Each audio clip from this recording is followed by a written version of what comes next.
Are you overwhelmed by the challenge of personalizing communication for thousands of students? That's where Element 451's AI assistants come in. From nudging prospective students to guiding those already on their journey, AI assistants don't just automate, they write, build, and optimize every step of your digital campaigns. Discover how at element451.com/AI team. Hi, I'm a higher ed CMO and I have a confession to make. I think international students bring so much to the fabric of higher education, and I am really worried that the rhetoric that's happening in the United States and in other developed countries is going to deter them from coming and finding their educational homes on our campuses. So I'm absolutely thrilled to be bringing to the show Shaun Carver, who is currently the Executive Director and Chief Executive Officer at the International House at the University of California, Berkeley. He's been in that role since 2020, which means he's seen a lot. And he is going to be talking with us about how International House supports international students.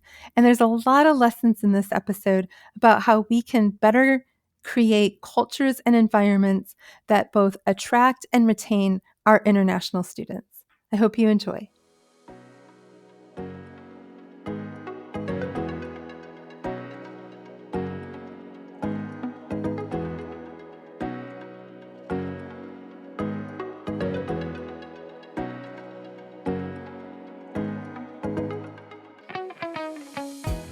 Welcome to Confessions of a Higher Ed CMO, a podcast that empowers higher ed marketers to bring innovation, creativity, and excellence to their work. I'm your host, Jaime Hunt. Join me every 2 weeks for discussions with some of the best minds in higher education marketing. Confessions of a Higher Ed CMO is part of the Enrollify Network, a robust collection of podcasts designed to help higher educational professionals like you grow. Explore our other shows at enrollify.org or check out some of my personal favorites linked in the show notes below. Enrollify is made possible by Element 451, the leading AI-powered all-in-one student engagement platform, helping institutions create meaningful, personalized, and engaging interactions with students. Learn more at element451.com.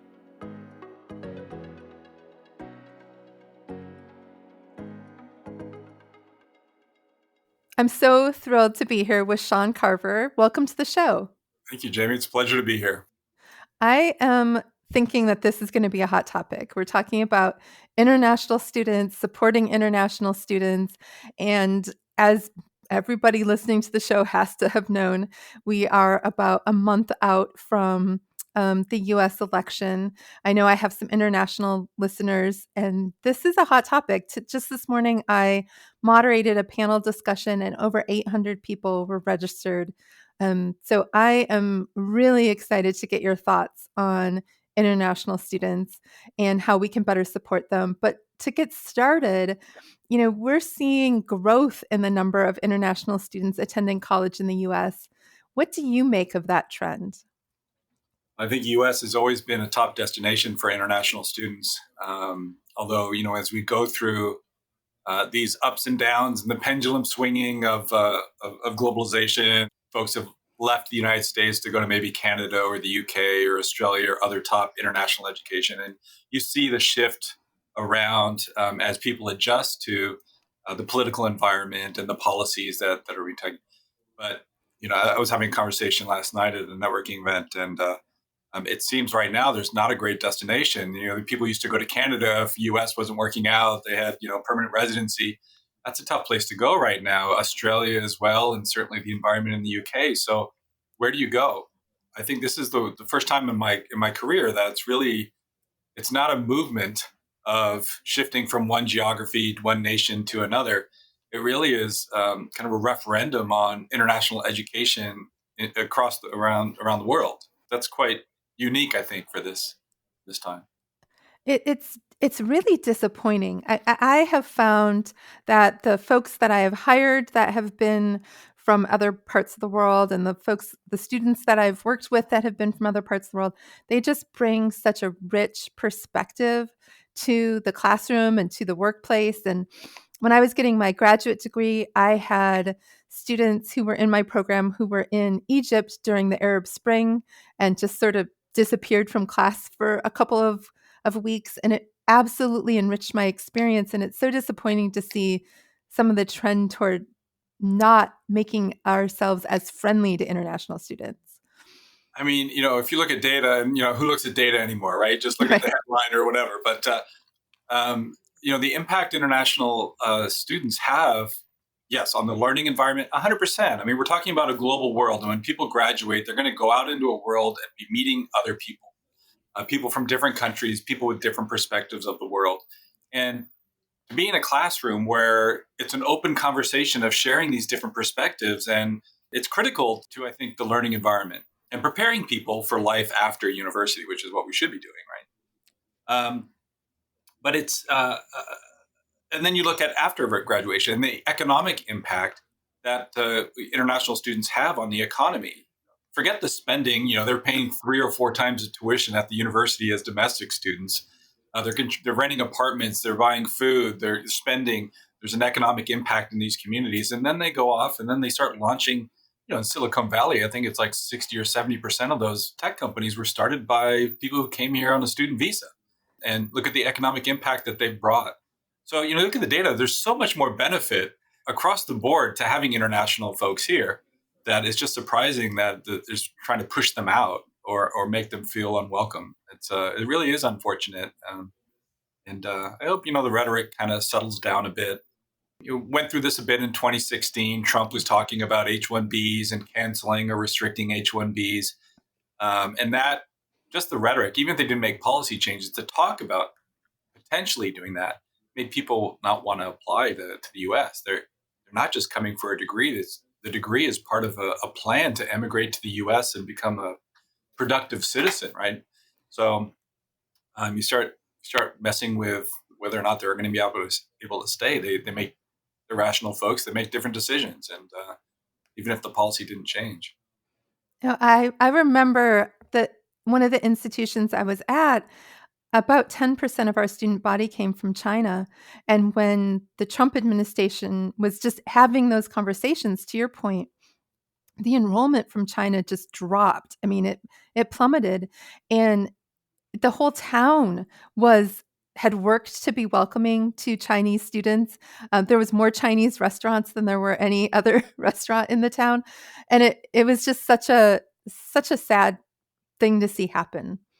Yeah, so I spent 13 years in China in international education, higher ed predominantly, and we were dealing with a lot of Chinese exporting students, right? So we were working with UK partnerships and Australian partnerships, US partnerships, Canadian partnerships, and it was interesting. I get like when there's conflict between the U.S. and China, political rhetoric going back and forth. The Chinese government is advising people not to go study in the U.S. and so forth. And so those numbers can take a big dive. But the challenge for some universities is they became too dependent on China.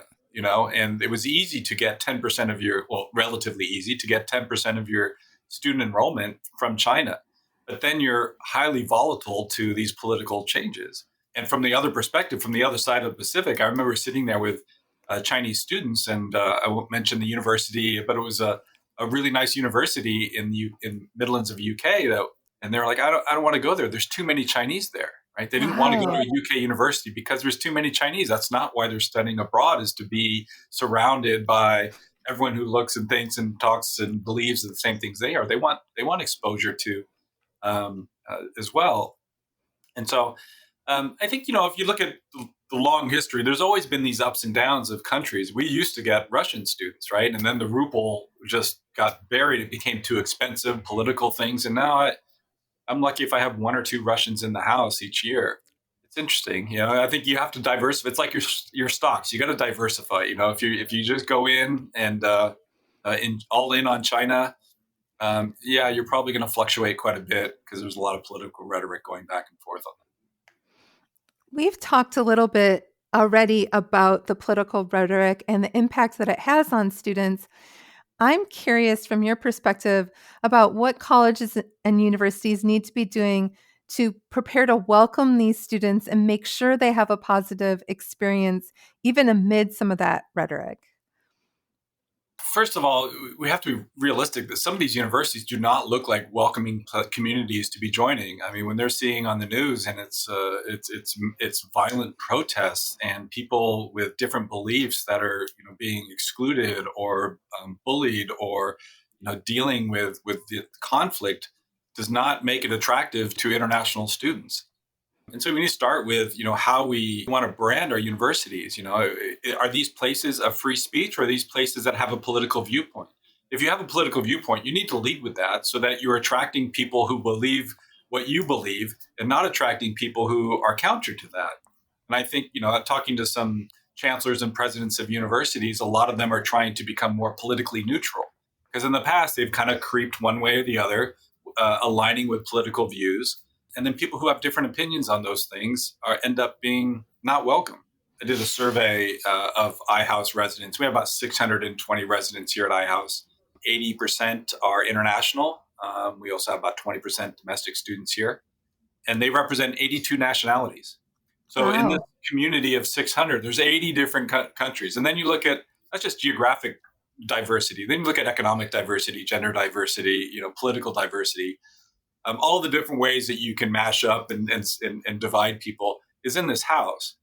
And so one of the things we wanted to know is how well we are doing on free speech. Does everyone feel welcome to come here and bring their own perspectives? Or do they feel like they're not, this isn't a good community to sharing your ideas because they're different? We live off people having differences of opinions and coming together and having civil conversations. That's critical for what we do. I can't take a position in any conflict because I have residents on both sides. And if I pick one side or the other, I'm excluding and essentially saying, don't come here.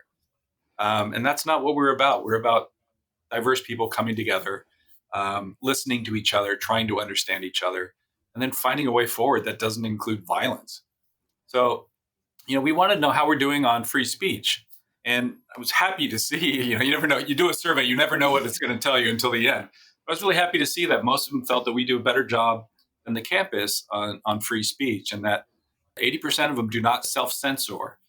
Here at iHouse, they feel comfortable having an opposing minority view, which is healthy for us. That's what we want.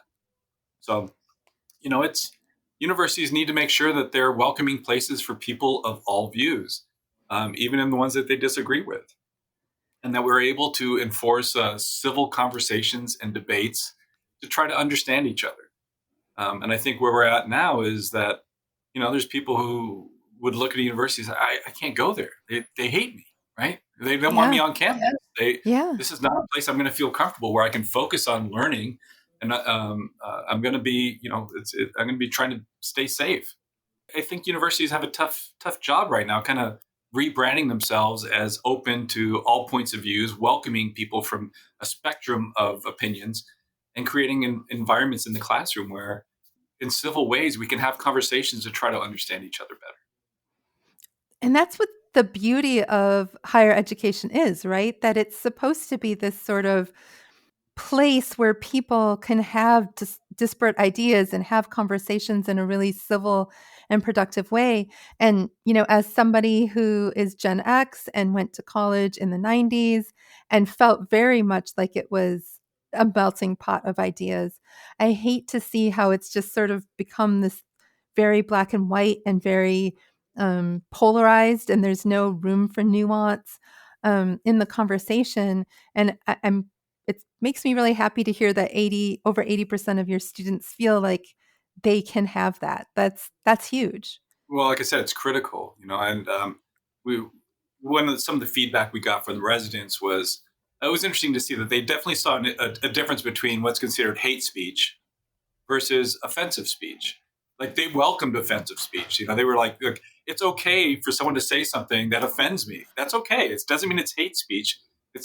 But and so really being able to draw a line, which I don't know if I can come up with a definition of what exactly is hate speech and what is offensive speech, but that they see that, saying something that someone else disagrees with doesn't make it wrong, doesn't make it hate speech.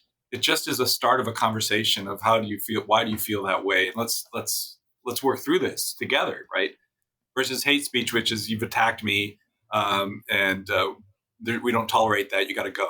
It's an interesting time, really. I think because of our hyper diversity, and our largest group is domestic students, which is 20%. And as you know, domestic students don't all think the same, feel the same, believe the same thing. So, so there's 20% of them, but there's at every table there's 4 other people from different parts of the world. The next group down from there happens to be China, which is about 8.5%, and then we go to France, India, South Korea, and so these are very small groups. No one feels like they're in an echo chamber because there's just so much diversity. Even if you got all of the people from your country together, you're a minority. And so it kind of keeps everybody off balance. And it's difficult to have group think when there's just no big groups, right? So I think this really is a special environment because we're so diverse. And a lot of campuses, they may have diverse enrollment, but the people will self-select into their own affinity houses, or and they kind of exclude themselves, and it becomes very tribal on campus. We're here 24/7, 365. Is just you're surrounded by different people, and there's no escape, which is great. I love that. I would love to spend time in that type of environment because I feel like that's one of the more beautiful things about America is that it's all these perspective and viewpoints come together. And I hate that we've gotten to a point where it's like, if you disagree with me, you're a bad human. And I'm not necessarily talking about extreme views or views that, I don't necessarily think anybody should, hateful views or whatever. But sometimes we're talking about nuance, how we solve a problem. It's a nuance. And it's like we're just throwing whole people out based on them not having the exact nuanced perspective that we have. Yeah, I would agree with that. And there's a lot of topics, issues going on right now around the world. And what you see is, at least what I see is, people have very strong opinions on one side or the other on these things, but not all of them seem to really understand the history, the subtleties, the nuance that are part of the issue. It's easy to wave a flag or carry a sign or repeat a chant, but it's difficult to go back and read 1,000 years of history and understand both sides of it. And so, it kind of goes back to just making sure the opinions you form are informed opinions. And it's because you understand both sides of the argument and you're able to work through it and make your own judgment. But it seems people don't want to do the work because we have people on all the sides, and we they don't just live here. We have a dining hall. We do 19 meals a week, and they sit at the dining hall and tables and break bread and have conversations. And hopefully they're able to kind of get more perspectives on these issues that allow them to kind of maybe make a little bit more of an informed opinion. And I think that's really healthy. And I think what we're missing a lot, the algorithms in our social media feeds seem to just, take us down one pathway and just go down that path, go down that rabbit hole without bringing perspective or counter arguments or, different opinions. And that makes it challenging for people to really understand these complicated issues.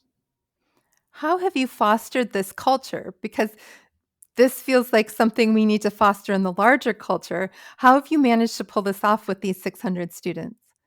Well, the origin of iHouse goes back 100 years. I mean, over 100 years. In 1908, 1909, a man named Harry Edmonds was working at the YMCA at Columbia University.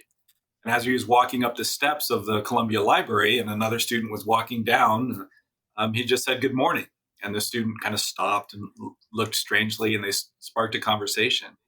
And the student said, "I'm from China, and I've been in New York for 6 weeks, and you're the first person to talk to me."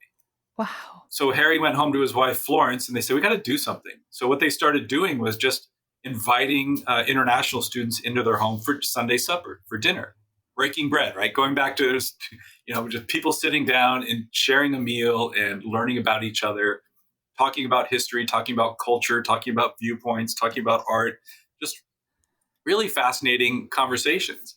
And so this community of international people that were coming to Sunday suppers at the Edmonds house became a community. And so I think, and from that became the first iHouse in New York. Berkeley was second. There's one at University of Chicago, which was the third Rockefeller House.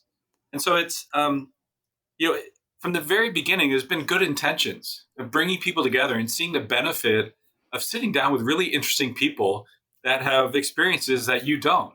And just being a curious, empathetic person and trying to listen and learn and understand and share. And that's something that's stuck with us for 100 years is this idea that we're civil. It's okay. I don't label you and just immediately try to cancel you or push you out. It's we all have this common humanity and understanding that this community is special. And yes, people self-select to come in here. So people who are not comfortable with outside views, with differences, or being challenged or questioned about their viewpoints probably don't apply here. So there's limited. I think there's a limit to how much we can learn here and apply to the rest of the world, unless we can just make people open to differences of opinions, understanding that when you get down to it, people want safety, they want a better life, they want an opportunity, no matter where they are, what they're doing. Those are the basic things they want.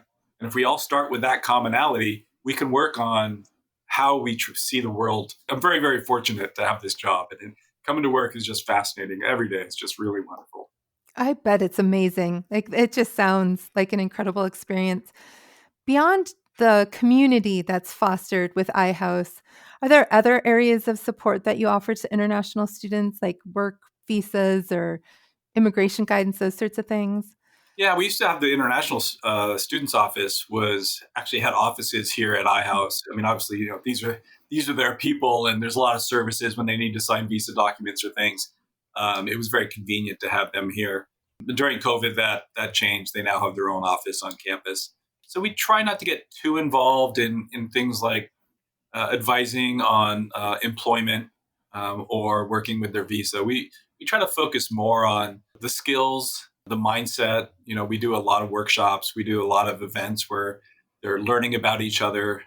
Tonight there's a resident concert, which is incredible. These residents may be studying computer science, but they're just world-class pianists or violinists or a rock band or dancers. It really is tremendous to see them all showing off their talents. And it's always very enjoyable. But we focus a lot on exposing them to different cultures, things that they may have read about or seen, but never really dived much into. We celebrate a lot of holidays here, as you can imagine. Oh, I bet. But how many people get to celebrate a Diwali, right? Or really celebrate a spring festival? So it's a great learning experience. How can schools that don't have an iHouse replicate something like this for their international students? I think because we've been around for a century doing this in multiple locations, around the world, we do have some special sauce, right? That comes with this. We're not the only student accommodation in Berkeley or in any university, and some of them will have international houses, but not all of them run as successfully as I think as we do. We have credibility. We've been doing this for a long time. We have just here in Berkeley, I've got 100,000 alumni Wow. out of Berkeley. 8 Nobel Prize winners, Wow.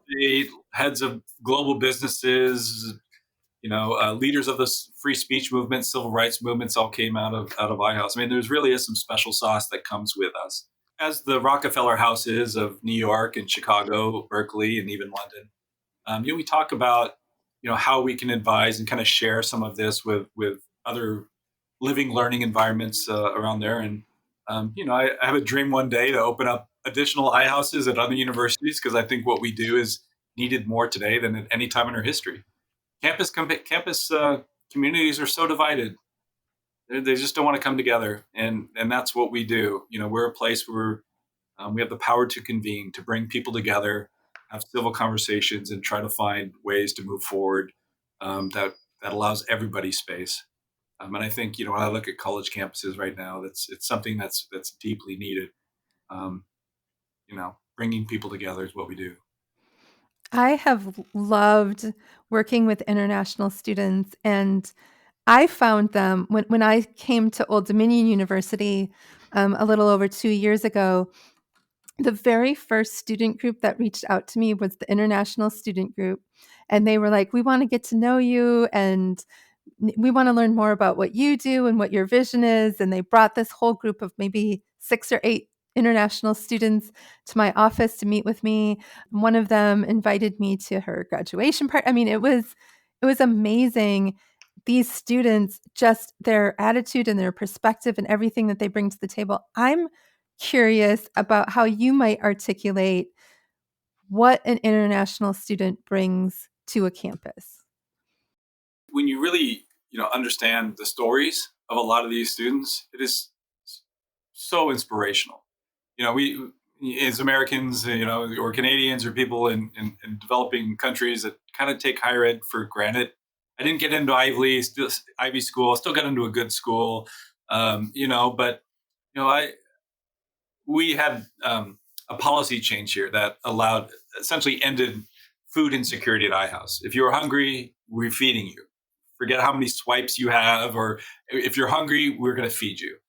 Um, and I remember having a really sweet email from one of the residents just thanking me so much, and saying, I come from a country, my parents are both doctors, they make $1 a day, and so, their entire life savings is supporting me coming here, and I haven't been able to eat every meal. I have to, ration my food because I can't afford to buy more swipes or to eat out down the street or in one of the restaurants. And that perspective always sticks with me, is that these aren't always the wealthy, rich kids from around the world. These are people who, are carrying the burden of their entire family, extended family, the hope that they're going to come to the United States, get a degree, get a job, and come back and change the community, change the family, give them opportunity. And with all of that, they're fantastic. They're still, they're really wonderful people, right? Really fighting. And I don't have a very strong second language, but I think about people who are coming to this university and studying in a second language as well. Just so many challenges that they're facing to get this degree. And most of them are doing it with a smile on their face, with a great attitude, with appreciation. They're really inspirational. We tend to take them for granted. And when you get down to a person to person level, they're so inspirational. There's a lot to feel good about what we do, when you look at it that way, right? Yeah. In higher ed, especially on admissions and marketing and things, it's numbers, right? It's yields. It's right. Yeah, it's like how many views, how many looks, how many apps, what's our acceptance rates, and all those things. But behind all those numbers are people who are just trying to make their lives better and are taking a huge leap of faith to do it. And I find that extremely inspirational. I feel very fortunate to be able to support them in the way that I can. I love that. And I love thinking about the courage that it takes a person to go study in another country, to leave their whole entire life behind and go study in another country. We showcased a student who came from Iran who left her husband, her kids, her whole family. Her husband ended up applying and started a program a year behind her, so he was able to come. But it was like everything was left behind. Her whole entire life was left behind. And I feel like this whole idea of when you hear someone speaking English with an accent, you know they speak more than one language. You know that they have fluency in more than one language. And it shouldn't be a matter of judging or feeling like they're somehow inferior. They're smarter than you. They can speak more than one language fluently.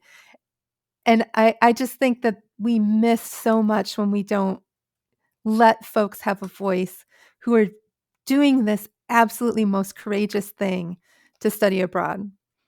Yeah, when I was doing my MBA back in the day, uh, China was in every class. In marketing, leadership, whatever, any class I was taking, China took up a big chunk of the syllabus, a large part. And none of the faculty that I had actually been to China, right? So it was all reading a book from somebody who had been there. And so after I finished my MBA, I had the opportunity to go to Beijing for 1 year to teach. And I was, I had very little experience in Asia, didn't speak Chinese, um, just picked up my bags and went. It's 1 year of my life. How bad can it be? What a great experience. But a big motivation was to actually go somewhere and experience it and form my own opinion. And I think, Americans as a whole, we don't. A lot of folks don't travel outside the country very much. I forget the the shameful statistic of how many folks actually have a passport. But you know, you go to Europe, people are traveling around, visiting other countries, different languages, different food, different culture. You know, all kinds of differences within a short train ride. The U.S. we don't get out of our own little bubbles, and we don't experience how wonderful the world is, and that you can meet somebody who you think you're going to disagree with, but person to person, a term that comes up quite a bit, and in trying to measure how it impacts iHouse compared to other communities. But yeah, idea of being intellectually arrogant, right? That you are so sure that what you believe is right that you will discount and push away anything that disagrees with you. And what you find, iHouse New York did an alumni survey that with some faculty at Columbia, and we're measuring intellectual arrogance. What they found was that iHouse alumni are more open to be pushed off of their position. They're more open to listen to other people who have different opinions and to be swayed by them. It's not because their ideas are weak. It's just that they understand that the world is complicated and there's a lot of different views, and oftentimes things change. And they're not so set and holding on to their position, but they're able to listen and understand and maybe adjust what they believe. And I think that's what we're missing in the world, is that people they want to hold on to their beliefs so tightly that they're even rational arguments with data they'll ignore, right? Right. And being open to, like, well, maybe I'm wrong. Maybe I'm being a little too harsh on this issue. Maybe there's something I can read or try to understand that may make me rethink my position. You know, I never believed the world was black and white. I just always thought it was very complicated. It's a massive rainbow of gray. Mm-hmm. And when you see things, that very few things are black and white, yes or no, right or wrong, good or bad, is that it's all subtleties, and it's just finding what level you're comfortable at on all these things. And yeah, I may shift, I may change my mind, and that's okay, because the world's complicated. I'm not, you know, I don't have all the answers, and I haven't experienced everything that other people have, so that's okay. Help me understand, right? And Yeah. that's where we need to get to. When you were talking earlier about how many of your alumni are Nobel laureates and leaders of global companies and uh, political leaders and all of this, I'm thinking, as you're talking now, that this openness to other ideas and this openness to being challenged on what you're thinking is what helps make them good at what they do, to be able to be in those positions where they can be successful at that level. I think that the very closed off and closed minded people, the people who just put their stake in the ground and this is where I'm going to hold it, I think it's very difficult to lead a multinational organization and have that type of mindset. Especially in a global world, right? I mean, you know, people graduating from Berkeley, are likely to get jobs that are going to expose them to other countries, other nations, other cultures. And we think this is, you know, a good test bed for learning how to be comfortable in an environment where everybody's different. I grew up, my mom's British, my dad's American. We traveled around a lot. I experienced a lot of things growing up. And so when I took that jump to China, I was fairly comfortable with it. I mean, everything was going to be different, but that was okay. I wasn't afraid of it. It just seemed like a fun year, which turned out to be 13 years. But you know, it was you know, at the time it was like, hey, let's just go give it a try, and being open to that, and you know, learning that it's going to be uncomfortable for a while. I don't understand the culture. I don't understand how they do things. I don't understand their point of view on the world, and so you know, it was going to be uncomfortable for a while. But what a great experience, you know. So we need to get there again. And I think, you know, being comfortable across cultures is extremely important in the global world. You know, within the idea that we can travel to Asia in a 12-hour flight, the world's small, right? And so interconnected. The better we can understand each other, the better everything will be. I have a very strong dream to um, get a digital nomad visa and experience some other countries, just to be able to try a different culture, try to learn from it. And the closest experience that I have, I did do a month abroad in Norway when I was a freshman in college, but probably the closest experience in my professional life was when who's a Minnesota born and bred white woman, went and moved to the South for the first time and started working at a historically Black university. And I had a Black brother-in-law and I have a Black niece, but it was like I had to learn, you just shut up and listen. And you know what I mean? Like this isn't, you need to be decentered. You need to shut up and listen. You need to be open to understanding that this is a different culture, right? And the South was a different culture. HBCU was a different culture. And just be open to having more empathy. And I don't mean empathy in the way a lot of people talk about empathy as like being nice. I mean, have more empathy in the sense of being able to see things from other people's perspectives or put yourself in other people's shoes. And I just encourage people, when you have the opportunity to sort of kind of go into an environment that's very different from how you grew up or very different from how you lived, and just be quiet and be open and listen and hear what other people are saying, because it's just I felt like my world exploded open in that time. Before coming to iHouse, I was at business schools, international business schools. And so at UCSD and then at Holt International Business School before that. And when we were redoing the MBA program for Holt, it was a lot of it was influenced by Carol Dweck's book, The Growth Mindset. And that's of all the books you read in your life, there's a few that stick with you, right? You kind of always go back to, and that's one that I keep going back to because I just think it's so valuable, not only in your career but also in your personal life, to have this growth mindset, to be comfortable with being uncomfortable, and to think of these as growth opportunities, right? And so, orientation, 600 residents come in. They're all in a big room together. You have people from around the world. What do they all do? Find a person from their country and go stand next to them and start talking in their native language, and and everything. And all of this opportunity to be out of that comfort zone, to meet somebody from a country or a culture or a religion that you haven't had, and have a conversation that you haven't had that may be a bit uncomfortable. That's how you grow, right? And if you just stay in your little bubble, there's just no growth. Where are you going to be in 5 years? Still in that small group, in that bubble, without a better understanding of the world or other people. So you've got to, for you going to the South, going to an HBCU, and it's be humble, right? Be empathetic by trying to understand their views, their culture, their way of life, and trying to adapt, right? And to be a productive member of that community. It really is the key to life, I think, is you got to get out there, right? You can't just sit in your comfortable recliner and of life and think that you're going to accomplish great things. You gotta get out there and keep learning, keep exposing yourself. That's when the good stuff happens. Is when you're outside your comfort zone. I love that. That's when the good stuff happens, is when you're outside the comfort zone. That doesn't necessarily have to apply to traveling abroad or, moving to a different part of the country or a different part of the world.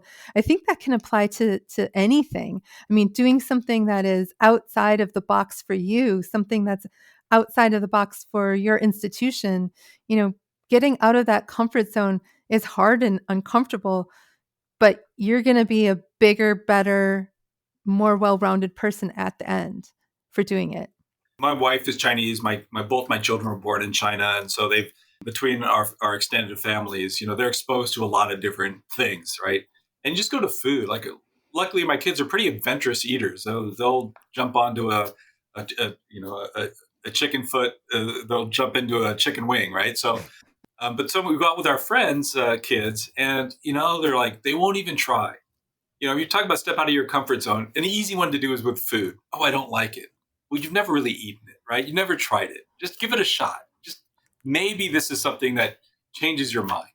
But have an informed opinion. Be exposed to something different, something new. And maybe you don't like it, right? Maybe you feel it's not so bad. And you can kind of like, okay, well, I could do that. But, there's picking a new restaurant, right? Not going back to the same ones that you go to all the time, but picking a restaurant that's different. And giving it a go. I mean, just little things in your life that help make it so much more rich and rewarding. All of those things are just examples of stepping out of your comfort zone, right? Try Yeah. something new. Well, I found from trying something new that Egyptian food is incredible. If I hadn't tried it, I would have no idea that it's one of the best cuisines in the world. I mean, it was delicious.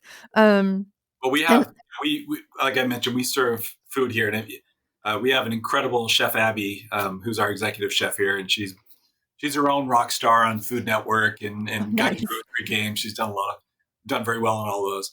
But it takes a really special executive chef to be able to create a menu every night that appeals to 80 different nationalities, food allergies, dietary preferences, to put something out that keeps this house happy when everybody wants their mom or dad's cooking, right? But one of the things that she did that I knew that we had the right executive chef. We have a relationship with the MasterCard Foundation. And so the MasterCard scholars are a group of we get about 30 from across Africa that are brought over to Berkeley to do degree programs. And they all stay at iHouse. And one of the things that not a lot of people talk about African cuisine. And when our executive chef puts together her menu, not a lot of African dishes make it to the menu. And I remember seeing one of our residents was, really struggling with the food. And, when the food's not good and you're homesick and you're challenged, life is not good. So Chef Abby sat down with her and, listened to her and said, you know what, get your recipes, come to my kitchen and show me how to cook what you want.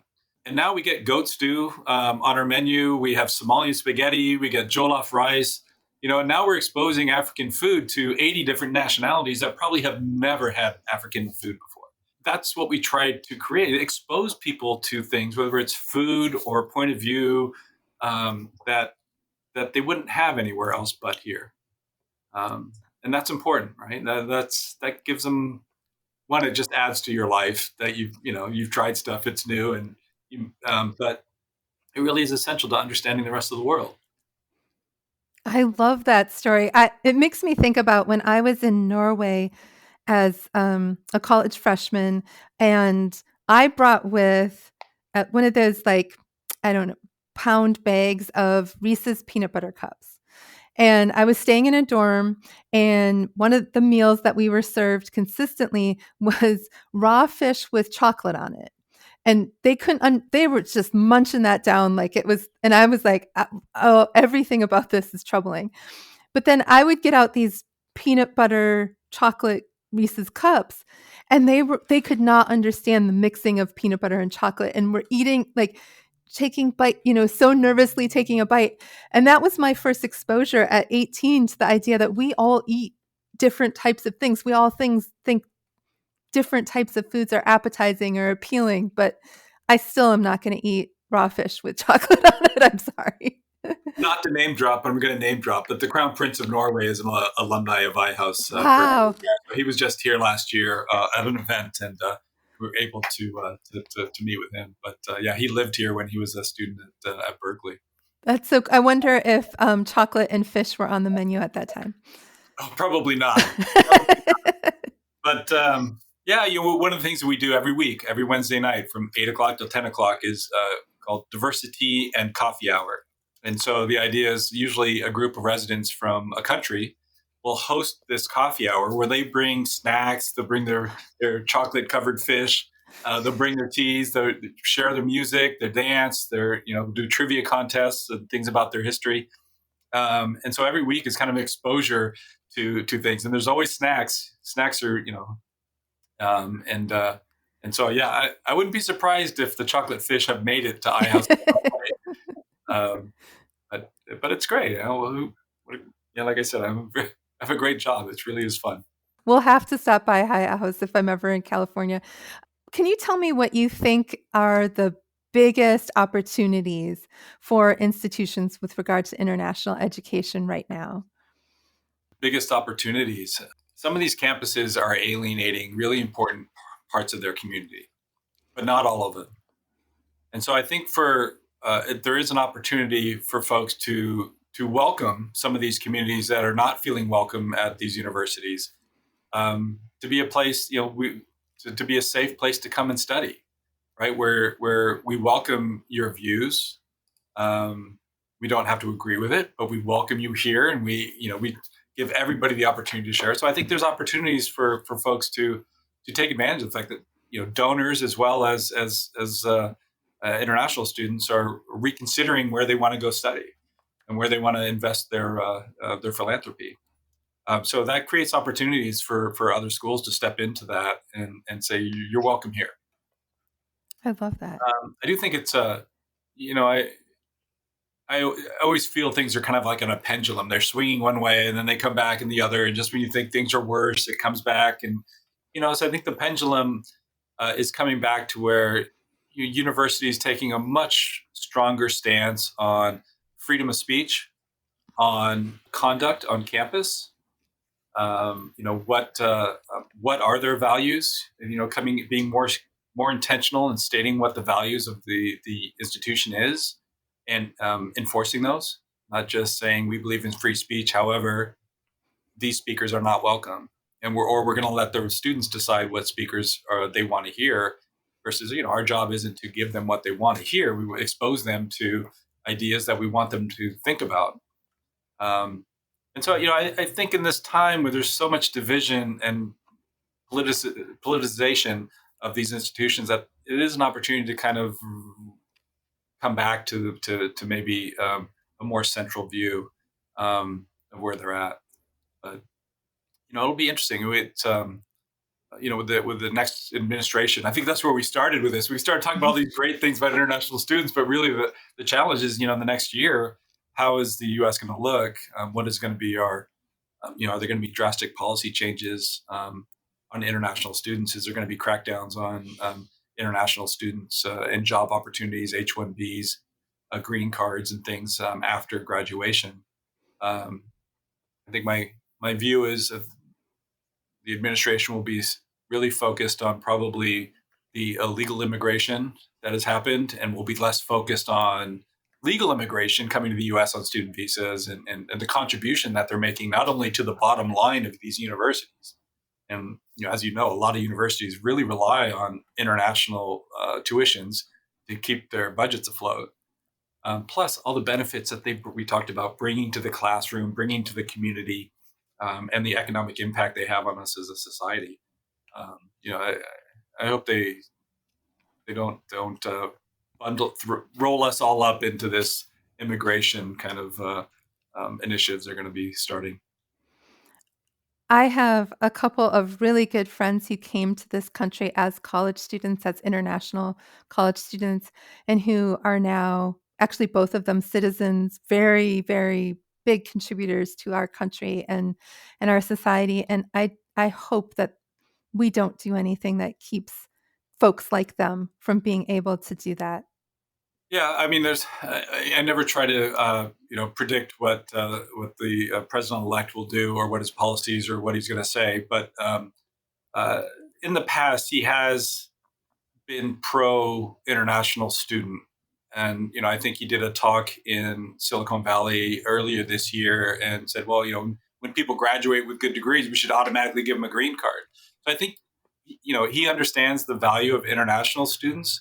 And so I think they're going to focus more on the border immigration issues and less on this, because they really bring so much benefit to this country. They are taking tests. They are qualifying for IELTS. They are filling out visa papers and showing bank documents to show that they can support themselves. They get on a plane. They go through immigration. They get a stamp. I mean, they do everything we ask them to do to get here and have this opportunity. And why anybody would want to slow that down, I just don't understand. Me neither. Well, I've loved this conversation. If there's anybody listening who wants to get in touch with you, where can they find you? Go to LinkedIn. I think that's the easiest way to get a hold of me is jump on LinkedIn, shoot me a message, and be happy to connect. We're a nonprofit institution. We are separate from UC Berkeley, and we just want to make our communities better places. And if people want to talk and learn more about iHouse or interested in having an iHouse at their university, reach out. We would love to work with you. I love that. And listeners, as always, you can find me on LinkedIn at Jaime Hunt, Jaime. You can also find me now on Blue Sky at Higher Ed CMO, and I am on there all the time now. So please join me there. And in the meantime, let's go bust some silos. Confessions of a Higher Ed CMO is part of the Enrollify podcast network. If you like this podcast, chances are you'll like other Enrollify shows too. Our podcast network is growing by the month, and we've got a plethora of marketing, enrollment, and higher ed technology shows that are jam-packed with stories, ideas, and frameworks, all designed to empower you to be a better higher ed professional. Our shows help higher ed marketers and admissions professionals find their next big idea and feature a selection of the industry best as your hosts. Learn from Mallory Wilsey, Seth Odell, Jenny Lee Fowler, Eddie Francis, and so many other of your favorite leaders in higher ed. Enrollify is made possible by Element 451, the leading AI-powered all-in-one student engagement platform, helping institutions create meaningful, personalized, and engaging interactions with students. Learn more at element451.com.